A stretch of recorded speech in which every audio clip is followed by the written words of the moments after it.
يسعد اوقاتكم يا حلوين. اليوم حابة لأول مرة أعمل الملفوف بمرقة حمراء مو مرقة بيضاء. طبعا هون عندي الرز رح نزل عليه البهارات، كمون، نعناع يابس، كزبرة، شوية بهار مشكل وملح. فرح أحط نص معلقة دبس بندورة. هلا بنحط شوية زيت زيتون. هلا بنخلط المكونات. وأهم شي الثوم. هلا قبل ما نبلش نلف رح نصفط هدول مشان نحط الورق فوقه. يا جماعة مريح تلو هاي ايدك ماما. حبينا وهلا بنقول بسم الله بنبلش.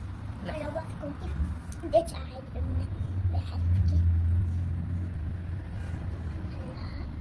هلا طبعا ما بنكتر كتير فيهم، أنا عندي بس رز فلهيك بده ينفش. لهذا هيك بكون جاهزة. يلا رز مسكرة.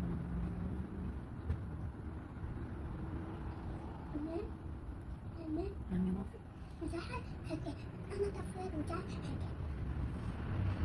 طبعا بعد ما خلصنا لف صار دور انه نحشي الجيجي، فبنفتحها هيك الورقات، نشيل شوي من النص ونسكرها بهيك الطريقة.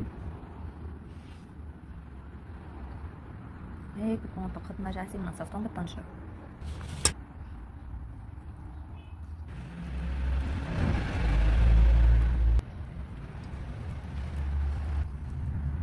رح صغر هي شوي، وهلا رح نحط الجيجي، نحط معه كم سنة ثوم. وهلا صارت طبختنا جاهزة، رح نتركها قبل الافطار بساعة ونردها على الغاز على نار هادية. وهون ضل عندي شوي من الحشوي، كتر حبة بطاطا صغيرة رح احطها فوقهم واعملهم للاولاد طعميهم لبين ما يصير وقت الافطار. طبعا هلا عنا الساعة 5:30، رح رد الطبخة، رح خليها ضعيف تحتها. وطبعا واكيد يعني دبس البندورة ما بينضاف لآخر شي، رح خليها أضعف شي بالغاز واترك على ريحتها. هلا هيك بتكون راح تروج تستوي الطبخة.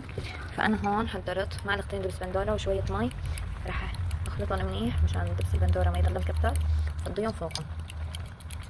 هلا بدينا شكلهم بسم الله الرحمن بسم الله الرحمن الرحيم. بسم الله الرحمن الرحيم بسم الله. بطينة هلا رح خليهم ياكلوا معه، عاد بنشوف شو بدهم، ملح حامض بنزيد حسب الرغبة. طبعا وهيك كانت النتيجة النهائية. منهين لأنه على نار ضعيفة كتير. اكتبوا لي رأيكم وانتو كيف بتحبوها، مرقة حمراء أو مرقة بيضاء. إن شاء الله صيام مقبول للجميع وإفطار شهي يا رب.